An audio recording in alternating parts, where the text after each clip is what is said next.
자, 78조경.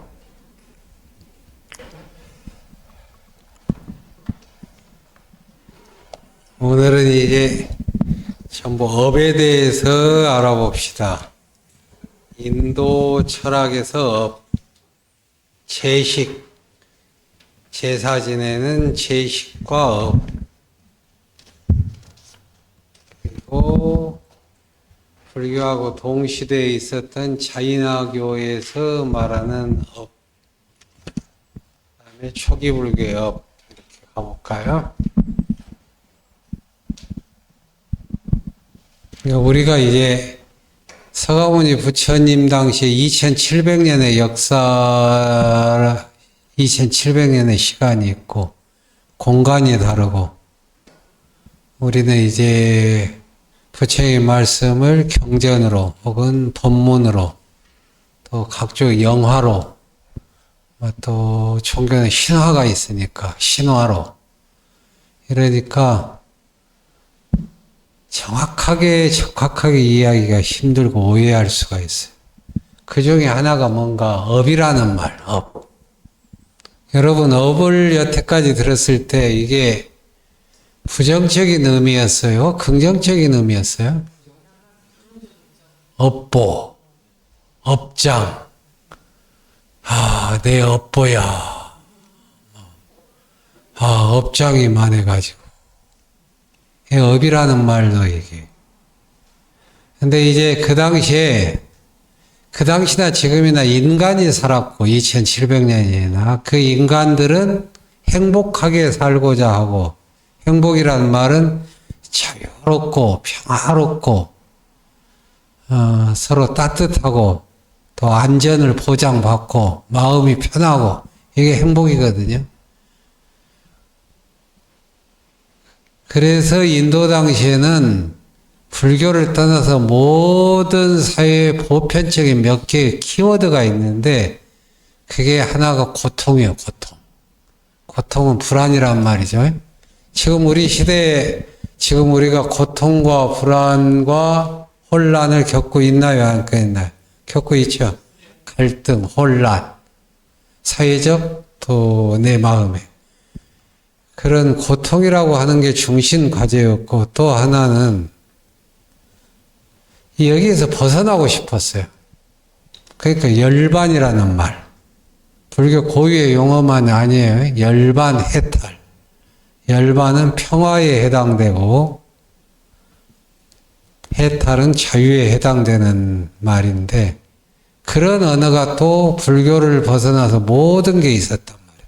고통, 불안의 한 축, 그 다음에 해탈, 열반. 또 하나는 업이라고 하는 개념은 다 있었어요. 업. 그러니까 무엇이 원인이 돼서 불안할까? 어떻게 해야 우리가 복된 삶을 누릴까? 그래서 업이라고 하는 개념도 불교를 포함해서 모든 그 당시 사회에 또 종교의 철학의 업이라는 개념이 있었다. 또 하나의 주요 개념이 있는데 그게 법이에요. 법. 다르마. 들어봤죠? 다르마. 다르마를 한문으로 번역하면 달마가 돼요. 다르마. 그건 뭐냐면 법이라는 말, 다르마라면 법칙이란 말이에요. 보편적인 법칙. 이런 개념들이 쭉 이제 인도사에 있었어요. 중심적인 말들이. 그래서 그런데 업이라는 말, 열반이란 말, 고통이란 말, 다르마, 즉 법이라는 말이 각기 달라요. 이제 달라. 그래서 중심되는 말, 업이다. 근데 우리는 업을 부정적으로 또 죄를 어떤 우리 나쁜 짓을 저질러갖고 죄를 받는다라고 하는 부정적인 의미로 많이 사용하고 있다. 구업 짓지 말라 이런 말도 있거든요. 입구자 욕하고 뭐하고 이간질하고 하면은 우리 스님들이 어허이 구업 짓지 마. 천수경의 제일 첫 문장이 뭐죠? 정구업진언. 구업. 입으로 지은 행위를 업을 입으로 짓는 것을 깨끗하게 하는 참된 말. 정구업진언. 수리수리 마수리. 또 신구이 삼업 이렇게 쓰고 있습니다. 그러면 인도 철학에서 업. 자, 읽어볼까요?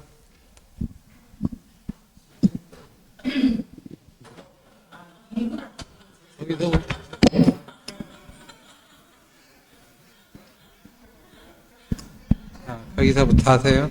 업이란 무엇인가? 문자 그대로 옮기면 행위, 일 등이 된다. 인도 철학 일반에서 업이란 특정한 행위 혹은 결심으로 인해 발생하는 응보적 힘으로 정의된다. 예컨대 과거의 행위라든가 결심 따위가 현재 혹은 미래의 삶에 어떠한 영향을 미치는 경우를 일컬어 업 혹은 업보라고 한다. 이러한 업 개념은 우리에게 이미 친숙하다. 콩 심은 데 콩나고 팥 심은 데 팥난다라는 말이 거기에 해당된다. 업 개념은 비단 불교에서만이 아니라 인도에서 출현한 거의 모든 종교적 철학적 가르침에서 중심적인 지위를 차지한다. 업은 살아가면서 경험하는 여러 현상에 대해 원인과 결과를 생각하게 해준다.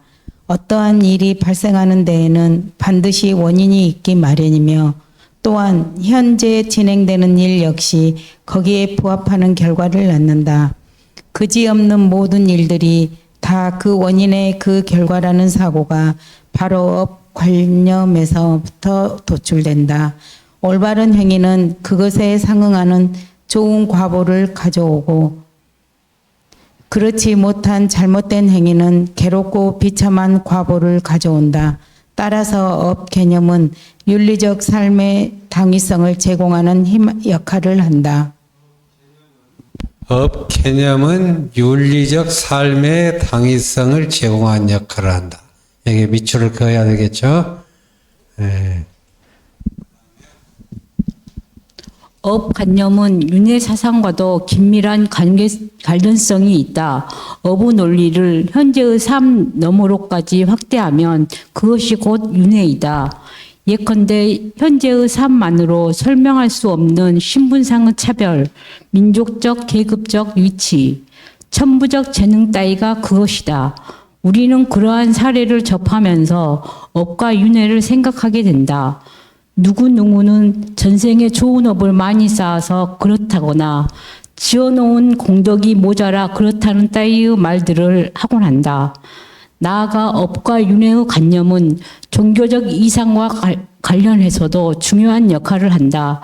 인도에서 출현한 모든 종교의 궁극 목적으로 제시되는 해탈 혹은 열반이란 다름 아닌 업과 윤회의 속박으로부터 벗어난 경지이다.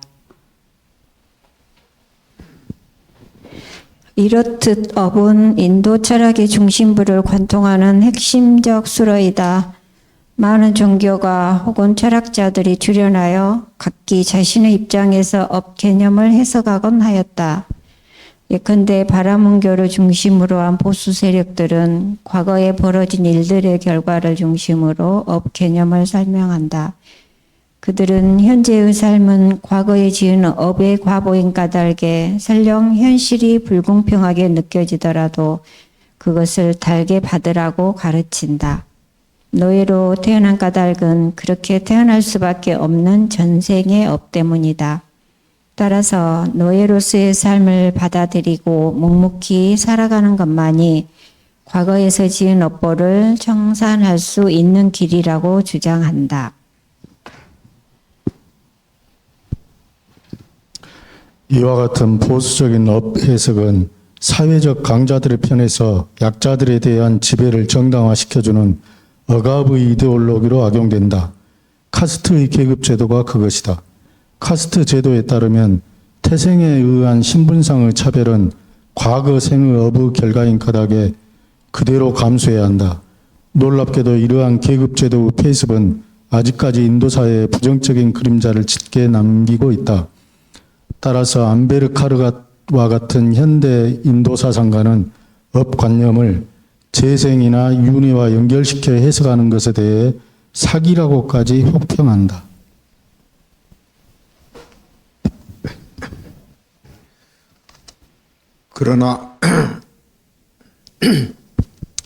그러나 업과 윤회를 가르치면서 또 그것의 지배 이데올로기는 악용하지 않았던 사례는 엄연히 존재한다. 어부 속박으로부터 벗어나는 방법에 주력했던 초기 불교와 자이나교가 대표적인 사례이다. 이들 종교에서는 업관념이 숙명론으로 흐르는 것에 반대하면서 더 좋은 많은 업을 쌓으며 현재 삶에서 과거 제업을 청산할 수 있다고 가르친다. 이와 관련하여 붓다는 다음과 같이 말한다.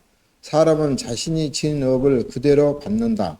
비구들이여 그러므로 청정한 행위를 하지 않으면 바르게 고통을 종식시킬 기회를 얻지 못한다. 또한 사람은 자신이 받아야 할 업 짓고서 그것을 그대로 받는다. 비구들이여 그러므로 청정한 행위를 닦으면 바르게 고통을 종식시킬 기회를 얻는다. 자, 어떻습니까? 이제 업이다, 업보다라는 말들이 이렇게 우리들이 들었고 생각하고 말했던 것 중에 상당수가 우리가 비불교적으로 부처님의 뜻에 어긋나게 지금 업 내지 업보, 업장을 이해했다고도 생각이 들죠. 자, 이 업이라고 하는 것은 자, 여기서 뭐 모르는 단어 있나요? 자, 업은 행위예요. 이게 업은 쉽게 말해서 의도예요, 의도.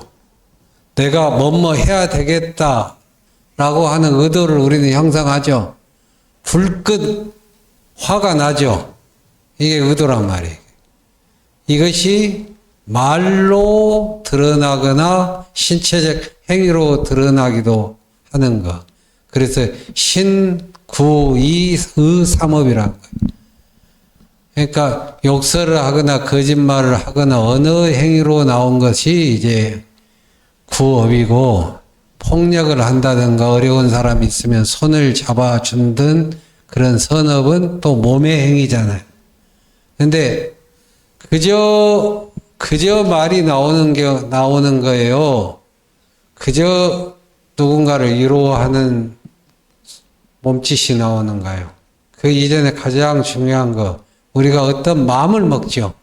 이렇게 해야 되겠다 라고 하는 거, 이 의도된 것, 마음 먹는 것, 이렇게 해야 되겠다, 이걸 업이라고 그래요. 거의 신구의에서 의업이라고 그래요. 이게 업은 의도하는 거예요. 내가 맘먹는 거예요. 그쪽으로 생각하는 거예요. 이렇게 해야 되겠다, 이게 업이에요. 그러면 거기에는 반드시 결과가 있죠. 업은 의도된 행위고, 생각이든지 말이든지 몸짓이든지 업은 의도된 행위고, 보는 거기에 따라 받는 결과다. 이게 업보예요. 인과 응보라는 말도 똑같은 거죠. 똑같은. 그러면은 이게 업보인데, 콩 심은 데 콩 나고 팥 심은 데 팥 난다. 부처님이 말씀하신 청정한 업을 지으면, 쉽게 말해서 우리가 청정한 생각을 하고 청정한 말을 하고 청정한 손짓 발짓 몸짓을 하면은 우리는 어떤 결과를 받아요? 고통을 정식하고 종식하고 불안을 종식하고 마침내 청정한 내가 되는 거죠. 이게 인과 응보, 업보란 말이에요. 그러면 업은 두 가지로 나눠지죠. 악업과 선업. 근데 이제 우리는 악업이라는 말보다도 불선업이라고 그래요. 불선업. 선업은 착한 업, 훌륭한 행위. 근데 불선업은 훌륭하지 못하는 행위. 거짓말하고 이간질한 말은 선업이 아니죠. 이건 불선업이란 말이에요.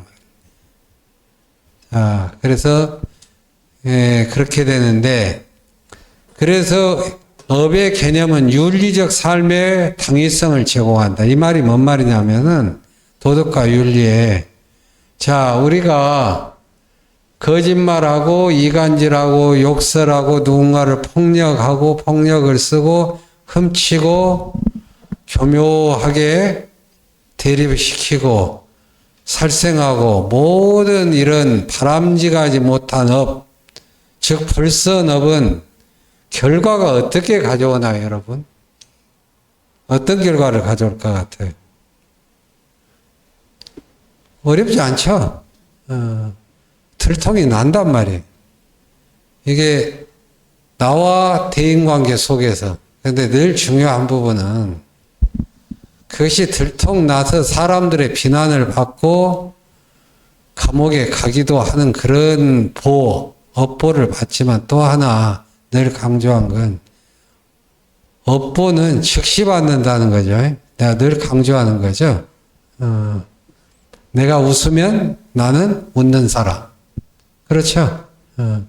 내가 따뜻하게 미소 짓고 친절하면은 일단은 윤리적 다른 사람과의 관계 속에는 사람들도 기분이 좋죠. 그러면 내한테 더 친절하죠. 그냥 나와 다른 사람의 관계, 즉 그래서 업은 윤리적 삶, 윤리적 삶. 윤리가 뭐예요? 어떻게 살아야 할 것인가 이거죠. 윤리가. 우리는 어떻게 서로 살아야 되는가 이게 윤리란 말이에요. 어떻게 함께 보람있게 따뜻하게 살 것인가 선하게 살 것인가 이게 윤리란 말이에요. 그러니까 업은 곧 나와 타인, 나와 사회의 윤리관계이기도 해요. 두 번째 중요한 업은 나와 나의 관계라는 거예요. 내가 웃으면 웃는 사람, 정직하게 말하면 정직한 사람, 다른 사람에게 연민과 자비심을 가지면 나는 즉시 자비심을 가진 사람. 이게 업보란 말이에요. 업보라는 말. 그런데 업을 가장 중요한 거, 잘못된 거, 현재의 결과를 봐요, 우리는. 나는 왜 이러지? 나는 왜 이렇게 재수가 없지? 하는 일마다 왜 이렇게 안 되지? 뭐가 안 돼? 그럼 어디 가요, 여러분? 점집 가죠. 점집. 그래서 뭘 보잖아요. 그러면 이제 답은 빤해. 조상이 어쩌고 저쩌고. 전생에 뭐를 지어가지고, 뭐 해가지고. 그럼 그 다음 뭐예요? 부적서라, 구대라. 이 무당들이 그냥 돈은 다 몇 차례에서 굿하고 부재했고 다 뜯어먹고 마지막에 어디로 보내냐? 절로 보내. 어느 절에 가서 당신은 어느 절 산신각이 맞아 이렇게. 내가 그런 경우 하도 봐가지고. 그러면 산신각 와가지고 시금치 놓고 시금치, 미나리 뭐 이런 거 이게 심지어 어쩔 때는 그 북어 마른 북어 절에 그냥 또 소주도 있어요. 내가 일지암 그 해남 대흥사 살 때 소주 한 20 몇 병 모았어요. 어디만 갔다 오면 법당에 소주하고 사탕하고 미나리하고 북어가 있네.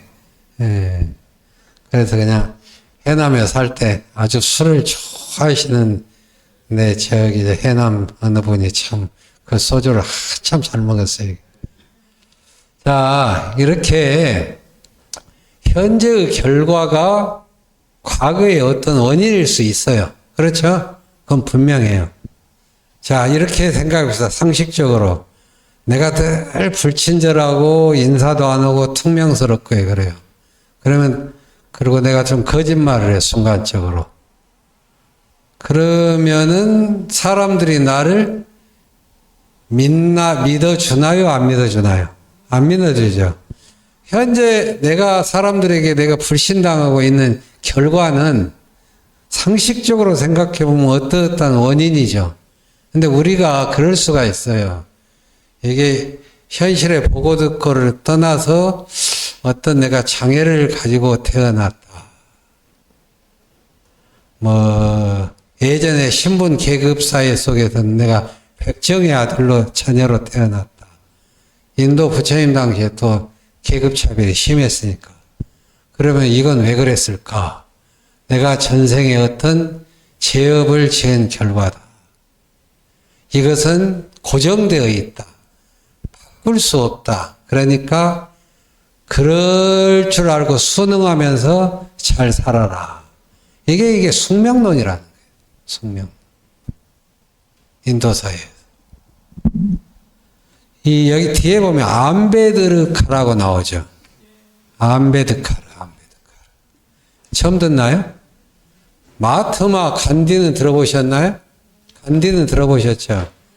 현대 간디 당시에 인도사회에서 가장 훌륭한 두 사람이 있어요. 마하트마 간디와 암베드카르예요. 동시대 사람이에요.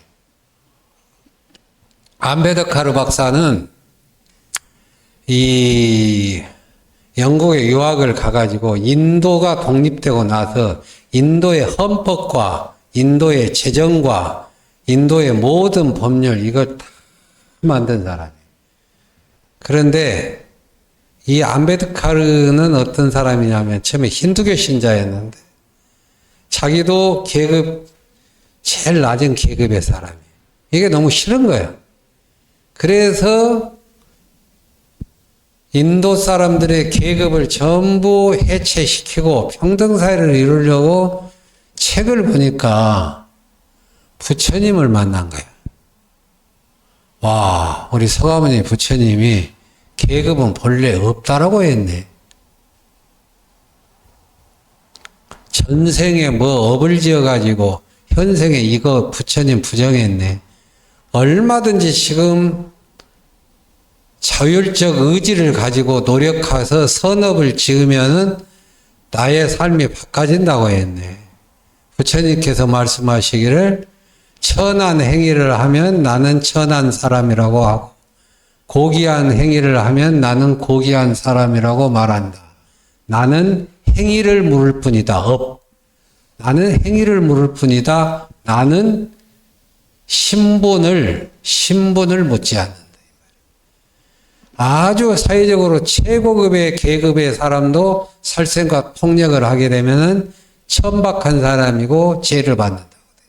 이걸 이제 암베드카르 박사가 불교를 보고 확 뛰어서 인도 사회가 건강하고 복되려면 카스트라고 하는 계급 사회를 없애야 되겠다 생각하고 천착해 보니까 불교예요.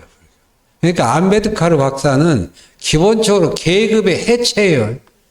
브라만, 크샤트리아, 바이샤, 수드라 사성 계급이 있고 사성 계급에도 끼지 못하는 또 이 불가촉, 접촉할 수 없는 나 너하고 밥 안 먹어. 너 내한테 눈 보지 마. 이런 불가촉 천민들이 수두룩에 있는데 암베드카르 박사는 이거 해체야. 근데 마하트마 간디는 어떤 거냐? 이 사성 계급을 인정하고 서로 자기 직분에 맞게끔 사이좋게 지내라. 다만 인권 탄압은 하지 마라. 뭐 이런 식이에요. 그러니까 이제 제 생각에는 간디 선생이 뭐 그걸 계급을 이게 원천적으로 고정시켜 놨다고는 보지 않아요. 워낙 그 당시 인도가 그러니까.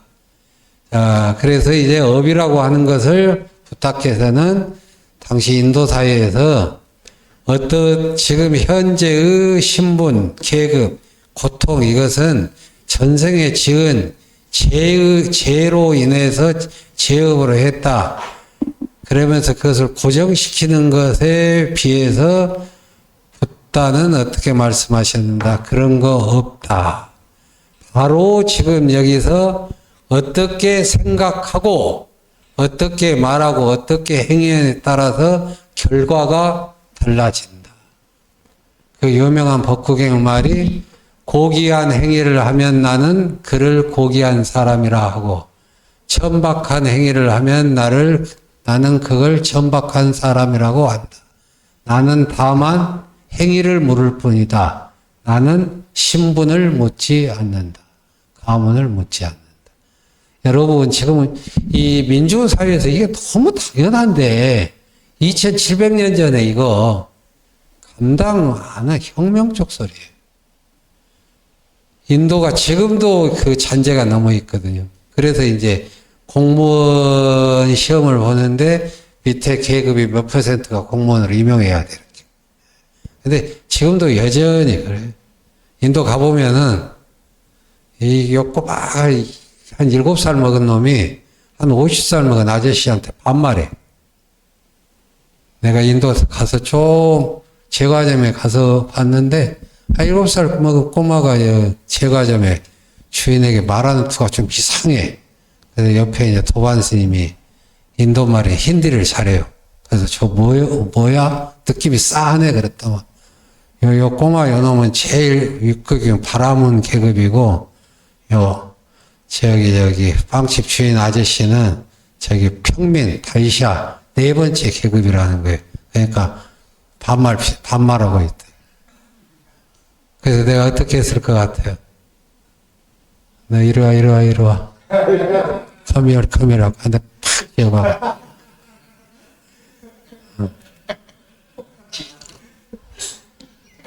자, 업관념이 잘못하면은 우리 불자들이 업은, 자, 불교는 모든 것이 고정불변하는 모습이 없다고 그래요.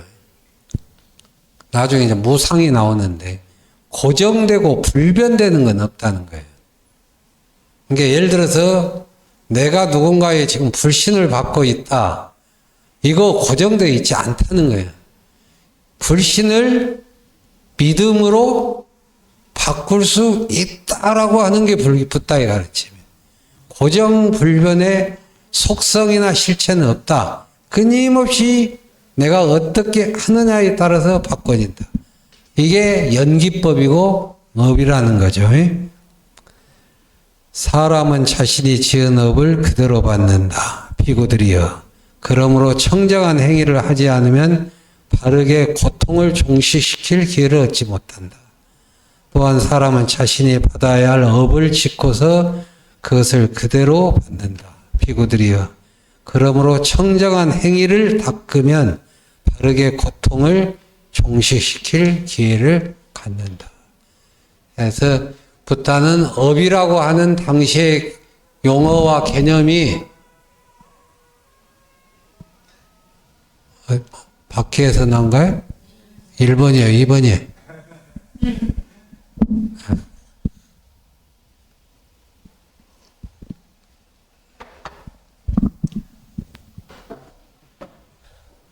그래서 인도에 이런 게 있어요. 가보면은 그게 이 숙명론적인 고정된 업이라는 거, 업보를 잘못해서 가면은 인도 가보면은 기차가, 우리는 기차가 정시에 떠나잖아요. 기차가 어느 역에 딱 들었는데 2시간, 3시간 연착해 버려요. 근데 인도의 승객들은 편안해요. 그래서 왜 이렇게 편안하세요 하면은 우리가 지금 어떻게 한다고 될 일이 아니다. 기차가 여기서 2-3시간 연착하는 건 전생에 다 그렇게 결정지어졌다. 이게 내면화 돼버린 거예요. 사회화되고. 기가 막혀요, 기가 막혀. 근데 심지어 기차 지금은 그게 없는데 한 30-40년 전에는 기관사가 쭉 어느 역을 가요. 예를 들어서 저기 화순역 정도 가요. 딱 내렸는데 갑자기 화순에 자기 친구가 있어. 기관사가 내려. 그래갖고 친구 집에 가가지고 밥 먹고 일을 보고 2-3시간 만에 와. 근데 왜 그러냐 하니까 다 전생에 그렇게 되어 있다. 그걸 이제 70-80년대 인도를 잘못 소개한 사람들이 이러한 폐단을 보고 인도 사람들은 다 마음에 관념이 자유롭고 집착을 다 놓아가지고 다 해탈한 사람이라고. 이게 잘못 보면 큰일 나는 거예요. 자, 그 다음에 제식주의와 업. 자, 읽어보세요. 그 다음. 제식주의에서는 업을 어떻게 보는가? 초기 불교가 출현하기 이전 고대 인도 사회를 지배했던 바라문교에서는 제사의 실천을 매우 중요시하였다.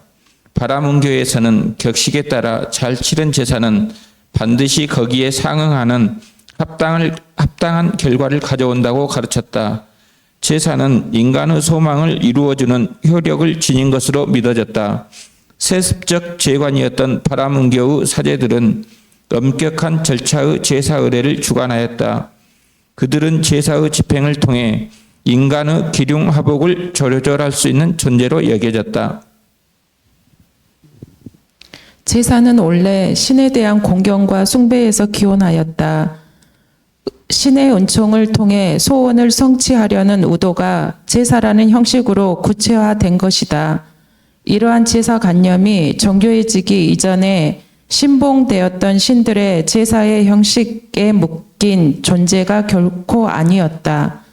신은 스스로의 의지로 인간에게 자비와 은총을 베풀 수 있었다. 따라서 설령 훌륭한 제사를 지냈다고 하더라도 제사 자체가 반드시 좋은 결과를 보장하는 것은 아니었다. 신은 언제나 제사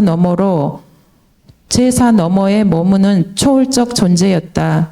신은 인간 위에 군림하였고 인간으로서는 그의 능력을 헤아릴 수조차 없는 불가사의한 존재였다. 그러나 제사 의례가 전문화되는 과정을 거치면서 이러한 신관념의 변화가 발생한다. 정교한 절차에 따라 바르게 치러진 제사는 신의 의지와 상관없이 그 결과를 가져올 수 있다는 생각이 우세해진다. 이러한 방식으로 수백 년의 시간이 흘러가면서 신은 제사에 종속되고 만다. 그렇게 해서 신이라는 존재는 제사의 효력을 보존하였다가 미래의 어느 때에 그 결과를 전달해주는 비인격적, 중성적 원리로 해석되기에 이른다.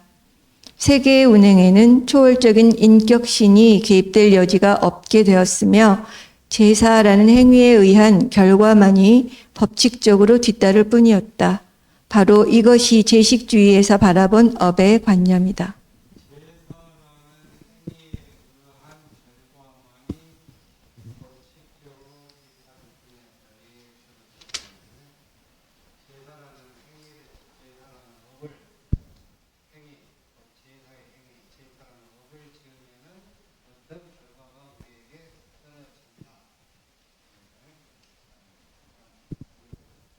이러한 제식주의의 어부 관념은 초기 불교가 출현하기 직전에 등장했던 우파니샤니 문헌에 의해 한층 업그레이드된 형태로 다듬어진다. 당시의 진보적 지식인들은 제사뿐만이 아니라 인간의 모든 육체적, 정식적 행위가 우주 운행에 관여된다고 보았다. 우주적 자아인 브라만과 개체적 자아인 아트만이 동일하다는 버마이려의 교설이 그 근거가 되었다. 버마이려의 논리에 따르면 개인의 행위는 우주의 질서와 조화를 반영하며 또한 그것과 긴밀히 연결되어 있다. 따라서 굳이 제사를 통하지 않더라도 인간의 행위는 자연의 운행을 반영하는 동시에 그것에 영향을 미칠 수 있다. 계속 읽을까요? 우파니샤드의 가르침은 제사만이 아니라 일상의 모든 행위가 미래의 삶을 규정한다는 방향으로 나아갔다. 예컨대 이 세상에서 좋은 행위를 행한 자들은 바라문이나 크샤트리아나 바이샤의 모태와 같은 좋은 모태에 들어갈 것이다. 그러나 이 세상에서 나쁜 행위를 행한 자들은 개나 돼지, 찬달라의 모태와 같은 나쁜 모태에 들어갈 것이다. 라는 가르침이 그것이다. 이러한 방식으로 과거의 행위는 미래의 태생과 가문을 결정한다고 믿어졌다. 이와 같이 우파니샤드에 이르러 업관념은 더욱 분명해졌고 또한 윤회 사상과 결부되어 더욱 정교한 형태로 다듬어졌다.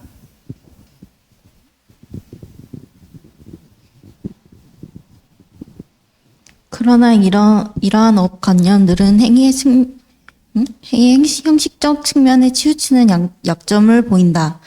형식주의적 업 해석에 따르면 과거에 지은 업은 현재의 의지와 무관하게 인간의 삶 전체를 규정한다. 이것은 제사를 통한 것이든 제사라는 형식을 벗어난 일상의 행위이든 마찬가지이다. 따라서 현재의 삶에서 할 수 있는 유일한 방안은 과거에 지은 업의 결과를 수용하는 것뿐이다. 이 점은 고대 바라문교와 그 전통을 계승하는 힌두교 카스트 제도에 의한 신분의 차별을 용인한다는 사실과 무관하지 않다. 이러한 형식주의적 업관념에 대해 붓다는 다음과 같이 말한다. 나는 의도를 업이라고 말하나니 의도하고 난 연후에 신체와 언어와 마음에 의한 업을 짓는다. 붓다는 내면의 의도를 깨움으로써 과거의 업으로부터 벗어나 주체적으로 살아갈 수 있다는 가능성을 분명히 하였다. 나는 의도를 업이라고 말하나니 의도하고 난 연후에 신체와 언어와 마음에 의한 업을 짓는다. 붓다는 내면의 의도를 일깨움으로써 과거의 업으로부터 벗어나 주체적으로 살아갈 수 있다는 가능성을 분명히 하였다. 여기서 바라문교라는 말이 나오죠? 바라문교? 우파니샤드? 들었어요? 힌두교. 자, 2700년대 서가모니 부처님을 당시의 사람들은 어떻게 불렀느냐? 서가모니 붓다 이렇게도 불렀고, 사문 고타마 시타르타 이런 말을 했어요. 또 부처님의 제자들을 당시의 사람들이 불교의 사문들은 이렇게 했어요. 사문이란 말 들어봤나요? 슈라마나. 그러니까 당시에 불교가 출현하기 이전에 그 이전에 고대 인도 사회 속에서 다 인간은 태어나고 구석기 시대, 신석기 시대를 쭉 거치면서 농업혁명이 일어나고 네 발로 기다가 발로 딱 두 발을 하게 되니까 이 치아에 씹어 먹으니까 치아의 변형이 일어나요. 이게 화식 불로 해가지고 음식을 먹으니까 치아 씹으니까 그 다음에 치아의 변형은 뭐가 일어나요? 뇌가 변해요. 뇌가 변해서 인지혁명이라고 그래요. 우리는 농업혁명, 산업혁명만 들었는데 유발 하라리가 호모 사피엔스에서 가장 중요한 게 인지혁명이죠. 사람이 생각하게 되고 판단하게 되고 분별하게 되고 이리저리 따져보고 이렇게 되는 인지혁명이 뇌혁명이 일어나는 거죠. 그러니까 인간은 생각하게 돼요. 그러면서 인간은 어디서 태어났을까? 인간의 운명은 삶은 왜 이렇게 천차만별인가? 나의 삶의 행복과 불행은 누가 주관하는가? 이렇게 생각하게 돼요. 그래갖고 사유하고 생각해서 막 만들어내요. 그래가지고 그것을 이제 입으로 다 말해요. 입으로 이제 그런 생각의 말들을 수행자들이, 사상가들이 사유해갖고 말해요. 이것을 이제,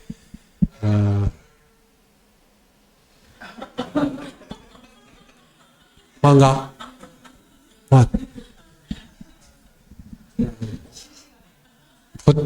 그것을 이제, 그러한 문헌이 쭉 나온 게, 자, 베다 해보세요.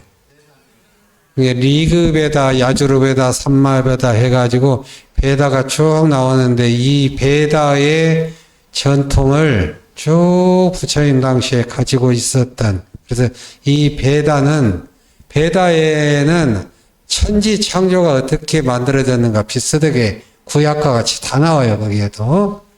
그렇게 하면서 하늘에게 신에게 어떻게 제사를 지내고 어떻게 찬양하고 결국 제 앞에 우리 문장에 종교와 신 불교와 신 이야기했지만 인간은 이렇게 뭔가를 생각으로 만들어내요.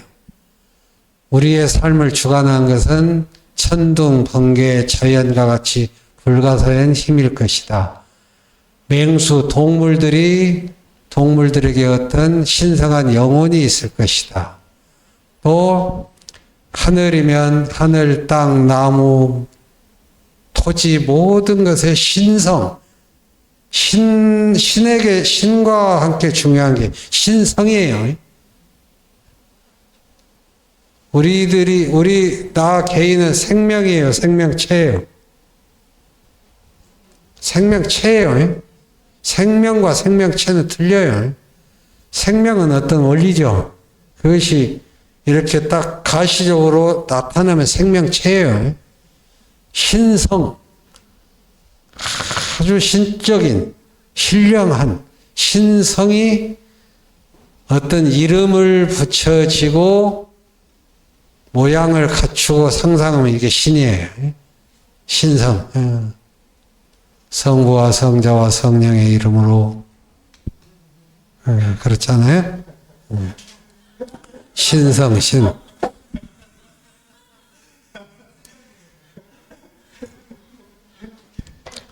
그래서 이제 그러하게 부처님 당시에 이 세상이 어떻게 창조되어 있는가, 또 창조 신에게 또 온갖 다양한 다신교 다신들에게 이게 공양, 음식을 바치고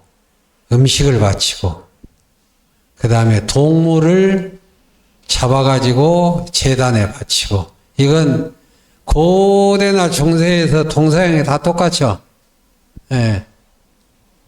구약에서도 익숙하죠. 유대사에서. 인간의 생각이란 게 다 그래요. 근데 불교가 유대한 게 2700년에 그런 거 아니라고 끊어냈던 거예요. 그렇게 해서 제사를 지내는데 그냥 지낼 수 없죠. 그러면 찬양을 해야 되죠. 소위 찬송가, 찬양. 그게 이제 베다에 있어요. 제사를 지내는 것이 무슨 신에게 찬송합니다 하고 이게 시의 형식으로 된 또 그 문장들을 계속 기놈을 하면서 이게 제사를 지내. 그러면 어떻게 되냐? 그 제사의 행위, 이게 업이에요. 제사의 업, 제사의 행위로 어떤 결과를 받는다. 그러니까 처음에는 신을 숭배하고 우러르고 신에게 뭐를 해요. 그 다음에 또 이제 또 다르게 또 다양하게 제사의 형식이 있는데 이 제사의 업에 신들이 다 돌아버리는 거예요. 그러면은 복을 받는다, 죄를 씻는다. 이게 오늘날 어디에 똑같아요? 무속행위하고 똑같은 거죠. 무속하면 지금 우리가 딱 떠오르는 어느 분이 생각나죠?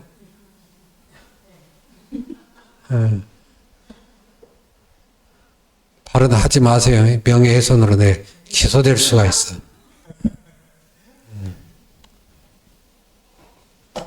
이게 오늘날 사람들이 막 지금도 소를 잡고 피를 묻히고 하는 게 내가 이야기했잖아요. 이 문명화된 사회에 왜 그런 일이 있을까? 인간에게 깃든 외로움과 불안이 있어서 그래요. 외로움, 불안, 욕망이 이게 오늘날도 이 짓거리를 하는 거예요. 그런데 그걸 바라문이라 하고 새롭게 그러한 제사의식으로 하고 그런 것들이 그런 업관념이 아니다라고 새롭게 새로운 사상과 수행 그룹이 나타나요. 이것을 바라문교에 대비해서 사문이라고 그랬어요. 기본적으로 크게는 6개의 사문 부파가 있고 뒤에 차이나교 있죠. 여기도 사문 그룹이에요. 소위 신흥사상 식는 종교란 말이죠. 예. 카톨릭이 있고 그 다음에 뭐가 있어요? 쭉 가다가 개신교, 프로테스탄트가 있잖아요. 이렇게.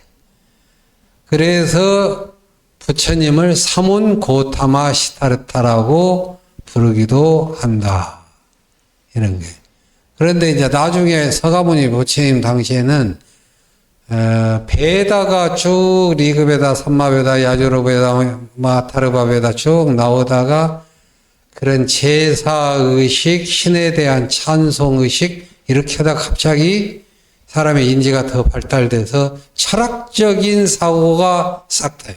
그 철학적인 인생과 우주는 어떻게 운행되는가라고 하는 사상, 철학적 사상이 있는데, 자, 우파니샤드 해보세요.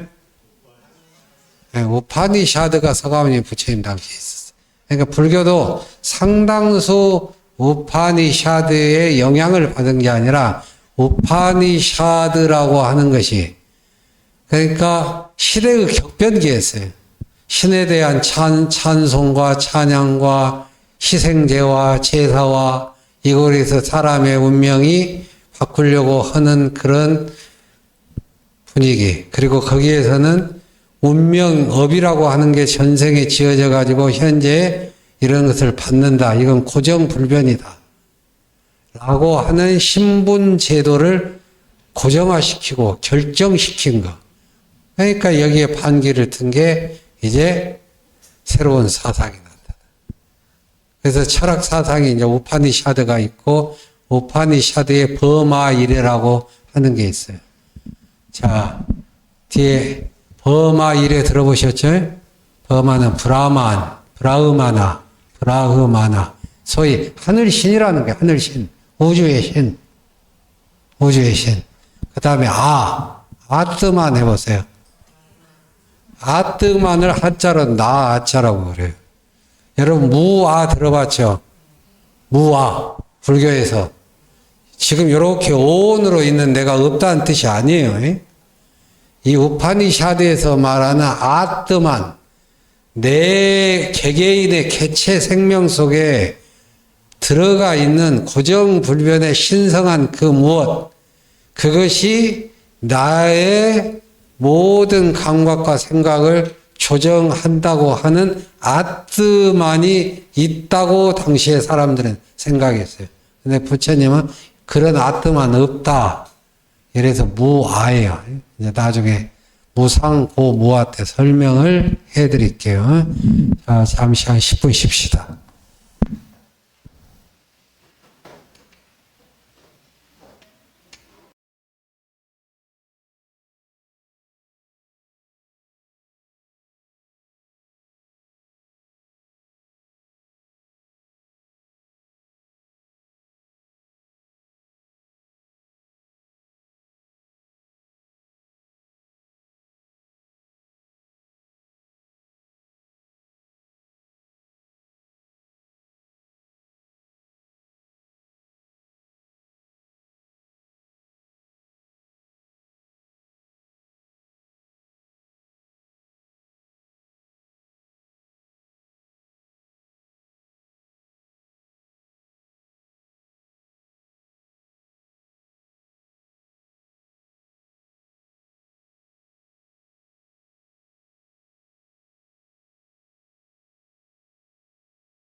이런 이야기가 있어요. 우리 조선시대 서산대사, 사명대사 들어보셨죠?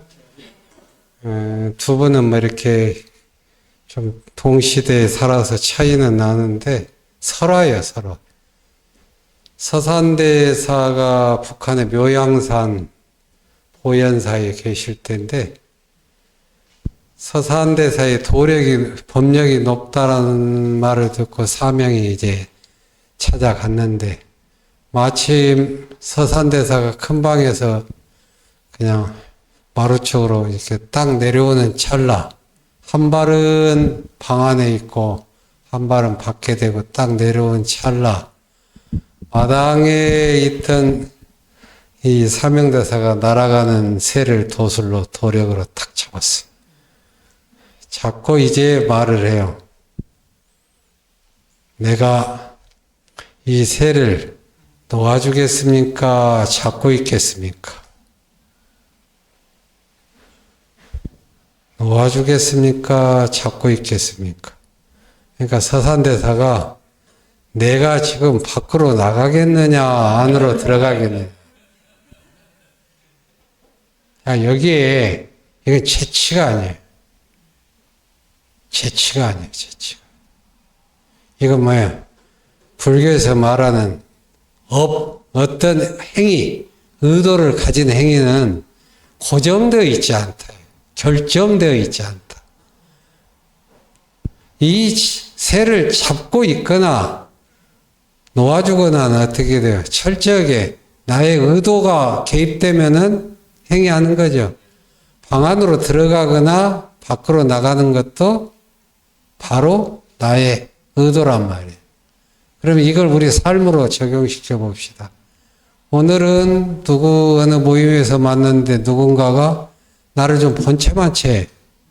저 사람이 나중에 예전에 나하고 좋은 관계를 가졌고 때로는 신세까지 졌는데 왜 본체만 채하고 별로 쎄하지? 이럴 때 내가 그 사람에게 어떻게 대해야 되는가? 이게 결정되어 있어요. 내가 하기 나름이에요. 말은 이렇게 하면서도 우리는 지배를 받아요. 저게 내가 왜 이래? 이러면서. 여기서 정신을 바짝 차리고. 저 사람이 오늘은 뭐가 좀 컨디션이 안 좋은 모양이구나. 뭐 안 좋은 일이 있구나. 그러니까 그러지. 나도 나에게 헤아려면 나도 가끔 그러는데 나도 몸이 힘들고 안 좋은 일이 있으면 사람에게 좀 말을 붙이기도 힘들고 귀찮은데 이런 경험을 헤아려 봐가지고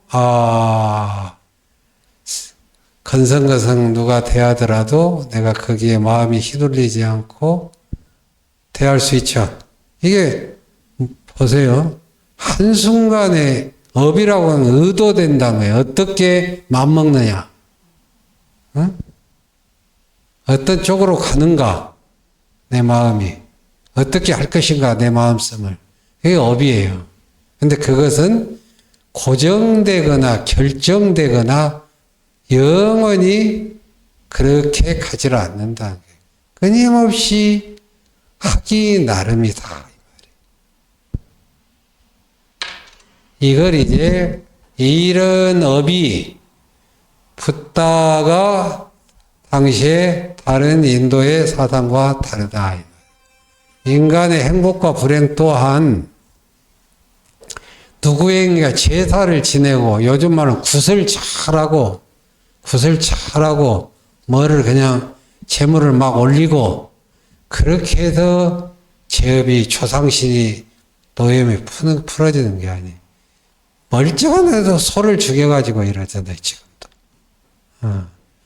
그러한 제사의 공덕으로, 제사의 업으로, 그러면 뭐냐, 오늘날 우리가 불공을 하거나 기도하고 49제를 칠 때는 오늘따라 난리네.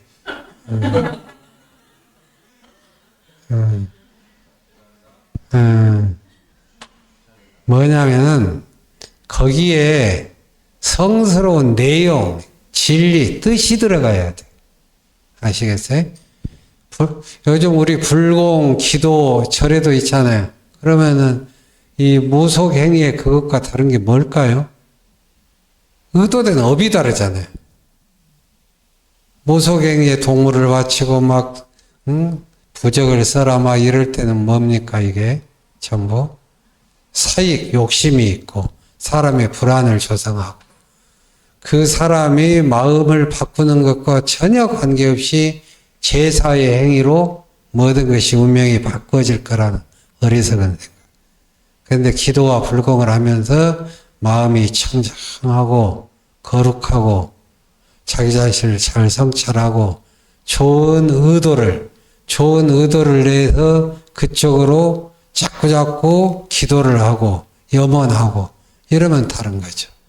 같은 상황이어도 같은 형태여도 어떤 업을 짓는가에 따라 다르다. 그래서 부처님께서는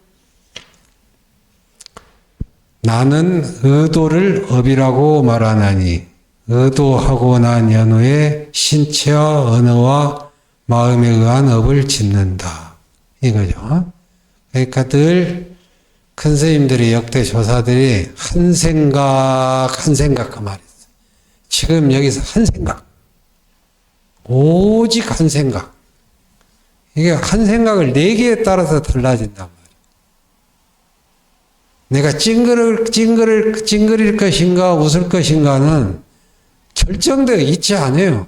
지금 내가 어떤 의도를 어떻게 마음먹으냐에 따라서 달라진단 말이에요. 자, 그 다음에 자인화교 업 또 읽어보세요.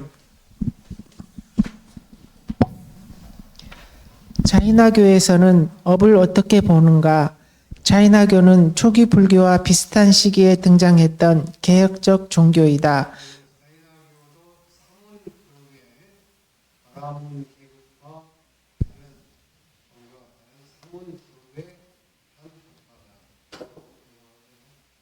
초기 불교와 유사한 가르침을 펼쳤으며 오늘날에 이르기까지 인도에서 그 명맥을 유지하고 있다. 자인화교는 초기 불교와 함께 바라문교의 권위주의에 맞섰던 것으로 유명하다.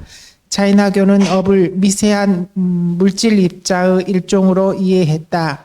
인간이 행한 모든 행위는 미세한 물질 입자의 형태로 남아 미래의 삶에 영향을 미친다고 생각했다.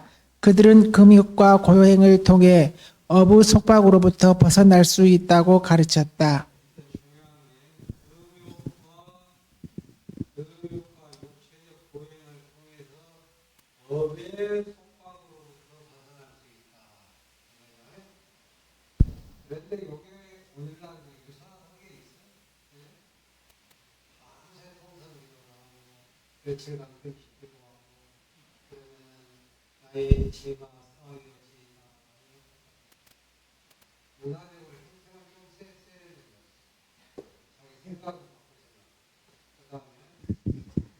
자인화교에서는 모든 존재가 순수 청정한 영혼을 지닌다고 보았다. 그들에 따르면 영혼이란 전지하며 과거, 현재, 미래에 대해 막힘없는 알을 지닌다. 영혼은 스스로 지닌 완전한 능력으로 감관이라든가 추리 따위에 의존하지 않고서 사물의 참된 모습을 꿰뚫어 알 수 있다. 자인화교에서는 이러한 영혼 본래 상태를 회복하는 데 수행의 목적을 두었고 바로 그것을 위해 엄격한 고행의 실천을 권장하였다. 업이란 영혼의 전지한 능력을 가리는 불순물과 같으며 고행이란 영혼에 달라붙은 업의 불순물을 닦아내기 위한 수단으로 인식되었다. 자인화교도 인간이 무언가에 묶인 속박에서 벗어나기 위해서, 불안에서 벗어나기 위해서 해탈 열반을 다 지향했어요. 그런데 그것이 또 불안과 속박의 원인이 업이라고도 파악해서 어떤 행위에 의해서. 그런데 이 업이 무엇이냐, 여기서는 미세한 물질 입자 같은 것이 있어서 이 업이 내 청정한 영혼, 지와 이것을 그냥 딱 가리고 있고 묶어놓고 있다 이 말이죠. 금강경에 아상, 인상, 중생상, 수자상 있죠. 수자상이 이게 지와예요, 지와. 지와를 한자로 수자상이라고 그랬어요.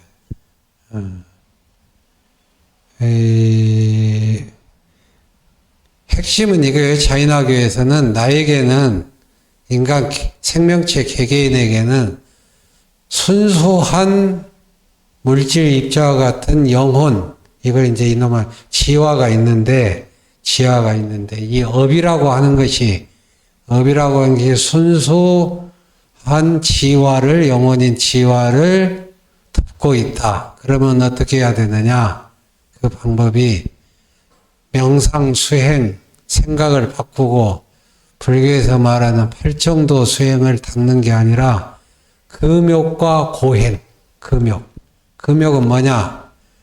내가 불안하고 고통스럽고 죄를 짓고 하는 것은 1차로 내가 어떤 말을 하고 또 안이비설신이 감각기관이 무한한 욕망을 저지르고 이래서 이것을 이놈의 이 육체, 감각기관을 이게 좀 단도리를 해야 되겠다. 예? 우리는 보고 듣고 맛보고 이렇게 감춰가면서 뭔가 욕망을 찾으니까 이것을 좀 제어해야겠다 해서 금욕과 육체를 괴롭히는 고행을 하게 되는 거예요. 그러면은 이 순수한 영혼, 나에게 있는 지화, 이것이 회복된다. 이런 뜻이에요. 자, 읽어보세요. 그 다음.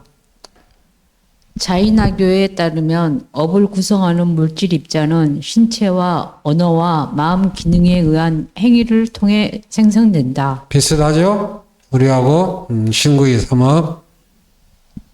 그들은 바로 이것이 영혼과 뒤엉킴으로써 업에 의한 육신을 형성시킨다고 보았다. 그 결과 순수 청정한 영혼이 고통스러운 경험 세계에 묶이게 되며 윤회의 속박 아래에 놓이게 된다고 생각했다. 이러한 자인화교 업 해석에서 주목할 만한 사항은 인간 존재가 어부 속박에 무력하지 않다는 사실을 강조했다는 점이다. 그들은 엄격한 금욕적 삶을 통해 새로운 어부 축적을 막을 수 있고 또한 강력한 고행을 통해 이것을 소진시켜 해탈의 상태에 이를 수도 있다고 보았다.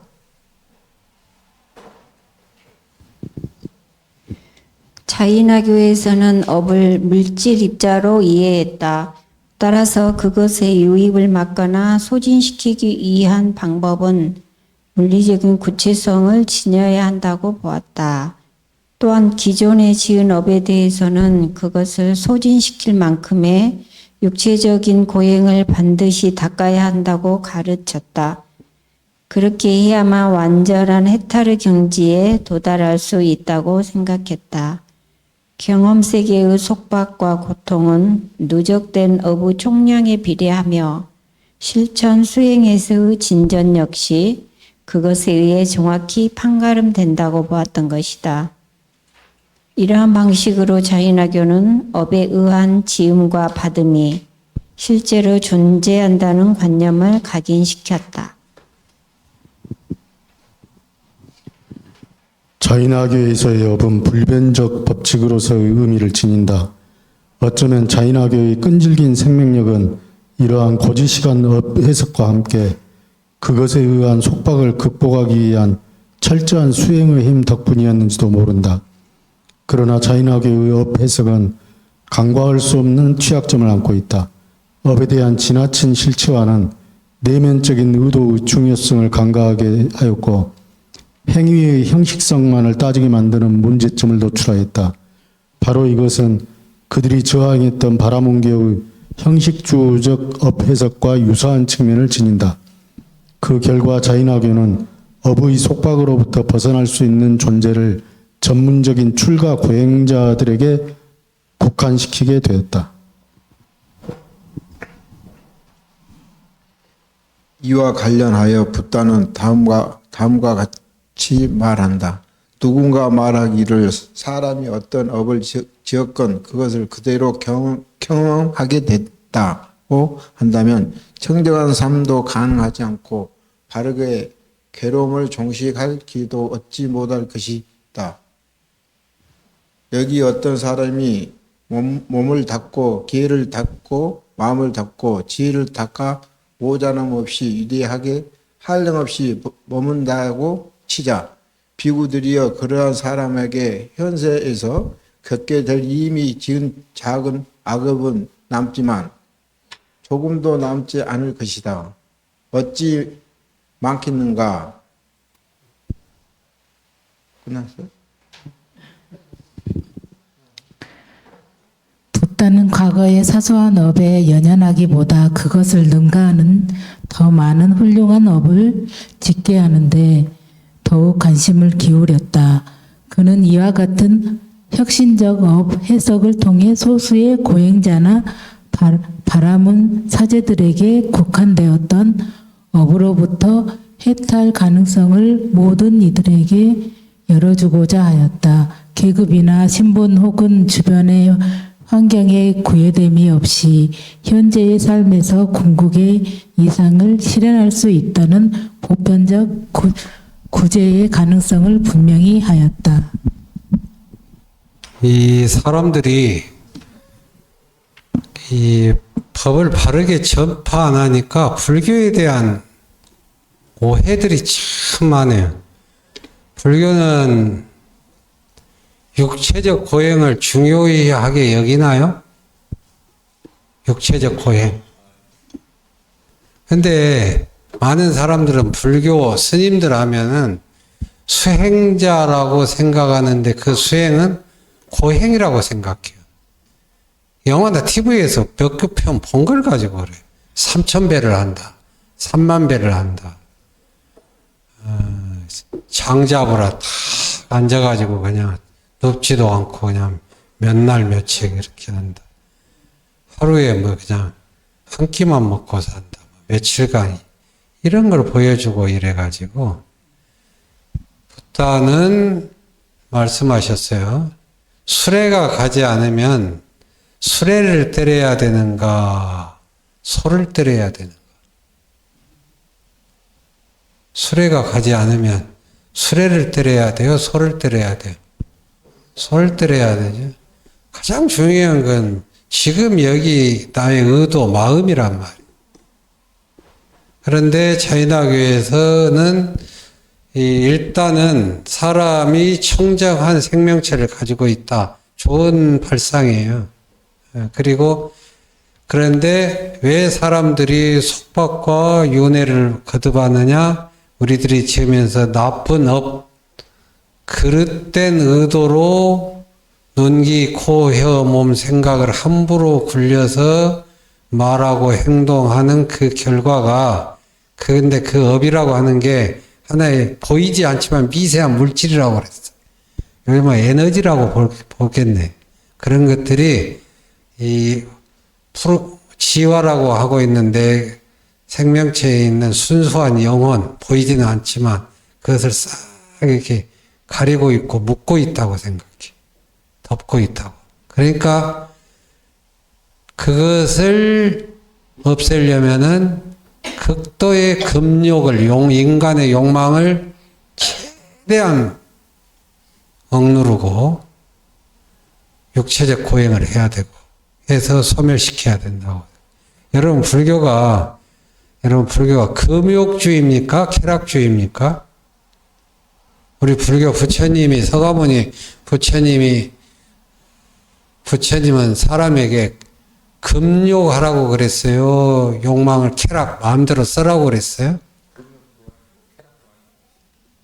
말씀은 참 잘하셔 이제. 근데 많은 사람들은 또 아까 영화나 소설이나 봐가지고 불교는 금욕이라고 생각해요. 다시 금욕은 뭐냐면은 자기의 욕망을 억누른다는, 억압하는 거예요. 자기가 자기를 억압한다는 거예요. 억압한다. 지나치게 억압하는 거. 그런데 억압한다고 해서 나의 감각기관을 억압한다고 해서 내가 정말 자유로워질까요? 또 마음대로 쾌락한다고 해서 자유롭고 평온할까요? 여기에서는 자인학교에서는 정말로 금욕이라는 게 아주 심해요. 이 자인학교는 지금도 인도에 있는데 옷을 안 입고 다니는 사람도 있어요. 자인학교 수행자 중에. 또 길을 갈 때 이 미세한 짐승이 죽는다고 이 조그마한 이 빗자루로 계속 쓸고 가요, 이렇게. 물도 그냥 뭐에 미생물이 죽는다고 거르고 이렇게. 붓다는 이런 걸 반대해요. 지나치게 나의 감각기관을 나를 억압하지 말라는 말이에요. 소위 적절하게 사용하라고. 그래서 이 업이라고 하는 것을 그렇게 어둡게 자기를 속박하는 것으로 해석하지 말라. 자, 마지막 하나. 초기 불교 업도 읽어보세요. 초기 불교에서는 업을 어떻게 보았는가? 인도 철학사에 등장했던 다른 종교적 가르침들과 마찬가지로 초기 불교 또한 업과 윤회를 인정했다. 사실 업과 윤회는 부타의 가르침에서 중심적인 이치를 차지한다고 할 수 있다. 업이란 신체와 언어와 마음 기능으로 짓는 행위를 일컫는다. 이것의 영향은 결코 사라지지 않고 남아 미래의 삶을 좌우한다. 이와 관련하여 붓다는 다음과 같이 말한다. 모든 중생은 업을 지니며 업의 상속자이며 업을 모태로 태어나며 업에 묶여 있다. 이렇듯 업은 인간의 정체성을 구성하는 주요 요인이 된다. 초기 불교에서 업과 윤회는 괴로움의 현실을 대변하는 두 용어이다. 한편 해탈과 열반이란 업과 윤회를 벗어난 경지의 다름이 아니다. 초기 불교의 가르침은 업과 윤회에 속박된 세계로부터 벗어나 해탈, 열반의 경지에 들어가는 데 목적을 둔다. 초기 불교는 이러한 입장을 바탕으로 숙명론과 대조를 이루는 업의 가르침을 구체화한다. 붓다는 과거에 지은 업은 인정하되 그것을 극복의 대상으로 삼으라고 가르친다. 업의 과보를 부인할 수 없는 윤회의 세계를 살아가고 있지만 그것을 넘어선 해탈, 열반의 경지에 도달해야 한다고 이른다. 바로 이것이 초기 불교의 특징적인 업 해석이다. 분별대업경은 초기 불교의 업 이해에 결정적인 단서가 될 만한 내용을 전한다. 거기에서 붓다는 과거에 지은 업에 의해 좋거나 나쁜 세상에 이미 태어났다고 주장할 수 있지만 현재나 미래에 어떻게 태어난다라고 단정할 수는 없다고 말한다. 이것은 특정한 결과를 이미 낳은 엄만을 확정된 사실로 인정할 뿐 미래나 현재의 삶까지 그것에 의해 결정된 것은 아니라는 의미이다. 이미 엎질러진 물에 대해서는 어쩔 수 없는 사실로 인정해야 하지만 조금이라도 개선의 여지가 있는 사안에 대해서는 포기하지 말라는 것이다. 이 가르침에 따르면 설령 잘못된 행위를 했더라도 스스로를 방기해서는 결코 안 된다. 보다 나은 삶을 위해 분연히 일어서야 하며 그렇게 할 때 아직 결정되지 않는 현재와 미래의 삶을 변화시킬 수 있다. 과거의 업은 하나의 조건으로 이해할 필요가 있으며 미래를 위한 발판으로 삼아야 한다. 우리는 스스로의 역량과 분수를 잘 파악해야 한다. 그것은 곧 업의 결과인 까닭이다. 그러나 이것이 현실에 안주하라거나 혹은 미래에 대한 꿈을 접으라는 뜻은 아니다. 스스로를 잘 이해하고 주변의 여건을 감안하여 적극적으로 살아가라는 의미이다. 한편 붓다의 업 해석은 내면의 의도를 중요시했다는 점에서 독특하다. 예컨대 불건전한 의도를 가졌다면 아직 실행에 옮기지 않았더라도 그 자체로서 업이 발생한다고 가르쳤다. 이 점은 구체적인 행위가 있어야만 업의 과보가 뒤따른다고 보았던 바라문교라든가 자이나교의 형식주의적 업 해석과 다르다. 심지어 붓다는 내면의 의도 자체를 업으로 규정하기도 하였다. 즉 의도를 지님으로써 신체와 언어와 마음에 의한 업이 발생한다고 가르쳤다. 이렇게 해서 업관념은 외부적 행위만이 아닌 내면의 심리까지를 포함하는 내용적 전환을 이루게 된다. 내면의 의도를 중요시한 붓다의 업 해석은 베다의 제식주의라든가 자이나교의 형식주의적 업 해석과 더욱 분명한 차별성을 지닌다. 이러한 가르침은 밖으로 드러난 모습에 연연하지 않고 자신의 양심에 따라 의연하게 살아가라는 용기를 준다. 양심의 속삭임은 외부적인 허례허식과 내부적인 욕구로부터 자유로운 이상적 삶을 모색하게 한다. 의도로서의 업은 마음가짐의 중요성을 분명히 해주는 동시에 마음을 닦아야 할 필요성을 일깨운다. 또한 이것은 어떠한 여건에도 굴하지 말고 적극적인 삶의 태도를 가져야 한다는 희망의 메시지로 이해할 수 있다.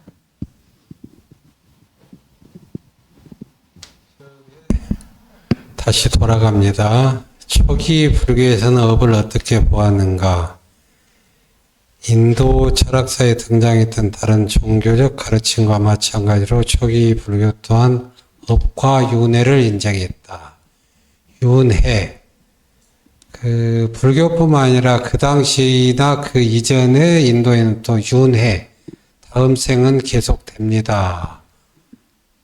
다음 생은 돌고 돕니다. 윤회를 인정했어요. 그런데 다음 생에 태어나고 또 다음 생에 태어났는데 뭐가 문제냐? 인간에게 있는 탐욕과 분노와 어리석음 같은 것이 계속 남아 있어서 태어나고 태어나는데 이게 즐거워야 되는데 불안과 고통의 삶이 지속된단 말이에요. 그러니까 윤회의 고통이라고 그런 거예요. 초기 불교 또한 업과 윤회를 인정했다.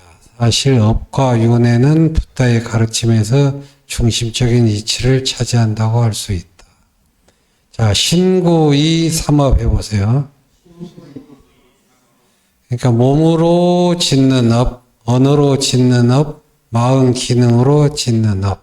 우리가 지금 늘 신구의 삼업을 짓고 있죠.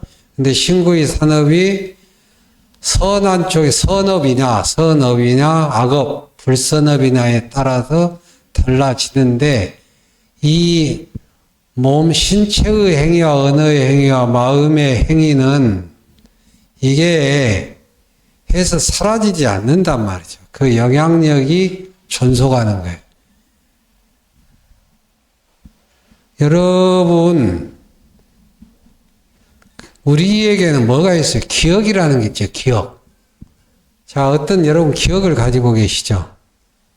자, 어느 누군가가 나에게 친절한 미소를 보내고 따뜻한 마음을 보내고 이랬으면은 그것을 내가 눈으로 보고 소리를 들었을 때 우리는 기억하고 있죠. 그것을. 내가 엊그저께 뭔가 본의 아니게 짜증내고 화내고 이랬는데 그것도 업이죠. 그러면 그게 어디에 남아요? 어디에 남아요? 내가 기억하고 있죠. 기억하고 있는 거예요. 그래서 앞으로 이제 불교 공부하고 수행할 때 기억, 저장된다. 기억이라는 것을 굉장히 중요하게 여기셔야 돼요. 그래서 이 업은 영향력이 사라지지 않는다. 근데 사라지지 않는다 해서 영원히 있다는 게 아니에요. 또 이 문맥을 잘 읽어야 돼. 내가 어떤 업을 하냐에 따라서 소멸되기도 해요. 여기서 사라지지 않는다 하니까 영원히 간다는 뜻으로 알 수 있는데, 자, 내가 예전엔 굉장히 자기 중심적이고 교만했어요. 그래서 자기 중심적이고 교만한 얼굴 표정과 행위를 많이 했습니다. 그러면 이 교만하고 자기 중심적인 언행이 여러분 사라질까요? 안 사라질까요? 사라져요? 안 사라져요? 사라져요? 아니, 그러니까 예를 들어서 쉽게 말해서 내가 교만하고 자기 중심적이어서 사람들 얼굴 표정 함부로 보고 할부로 말하고 낮춰보고 이렇게 하게 되면은 이 영향력이 사라져요, 안 사라져요? 남죠. 상대방의 기억에 남고 나의 기억에 남는다니까요. 저장된다는 거예요. 나중에 이제 대성문에서 유식이라고 있어요. 저장된다. 재생된다. 인간이 고통스러운 게 우리들이 생각하고 상상하고 추리하고 말하고 하는 게 그냥 없어지면 편할 것 같은데 미안하지만 이게 저장된다는 거예요. 당신에게도 나에게도 저장돼. 저장되면 어떻게 되냐. 이게 잘못하면 억압돼. 이게.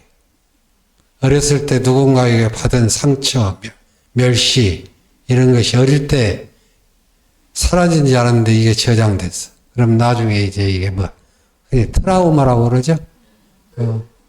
프로이트, 칼융 다 나오죠. 락강. 이게 저장되어 없어졌는가 했는데 심층 밑바닥에 탁 있어가지고 이것이 꼬여있고 왜곡되고 덮여있어. 그런데 어떤 계기를 만나면 탁 나와요.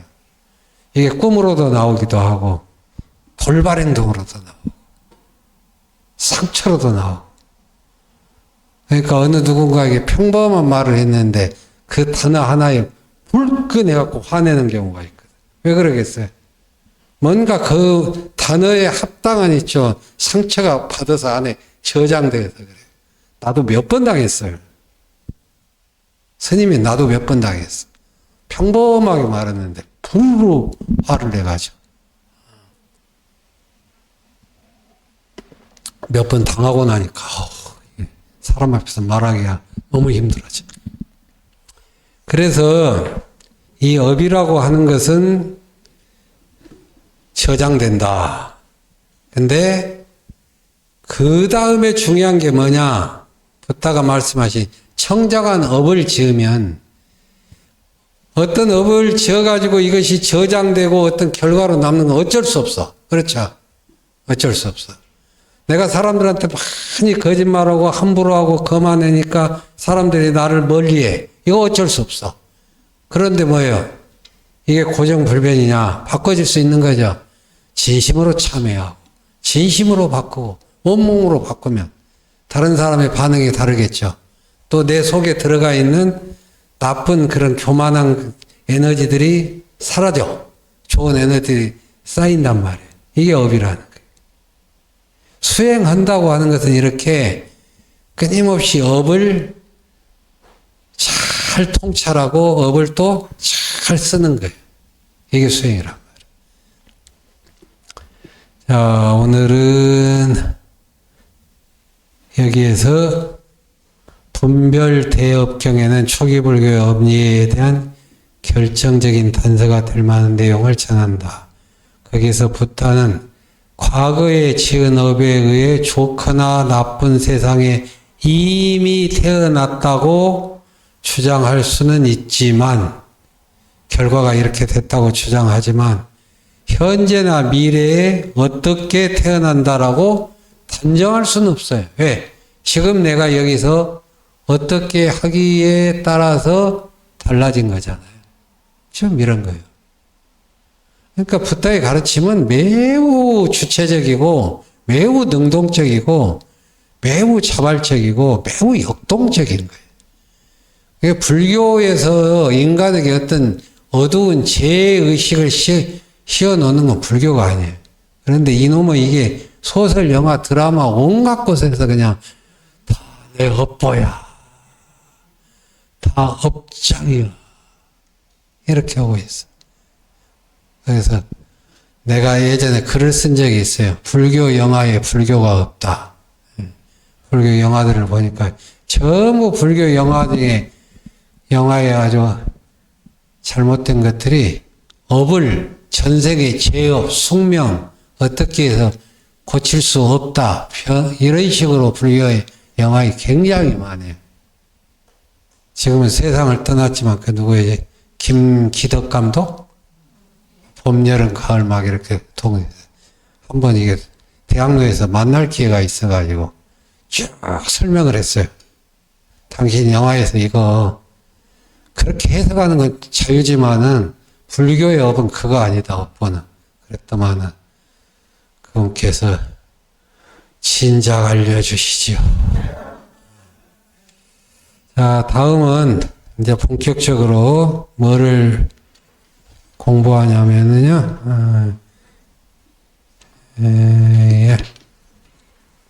요가 불교법 쪽에서 제3장 99쪽에 무상 99쪽에 무상 보이죠? 그 다음에 괴로움, 그 다음에 무아, 무상고무아, 이거 삼법인이라고 하는데 얘기를 하니까 읽어오십시오. 별로 기대를 안 씁니다. 읽어올 거라고. 자, 오늘 마칩니다.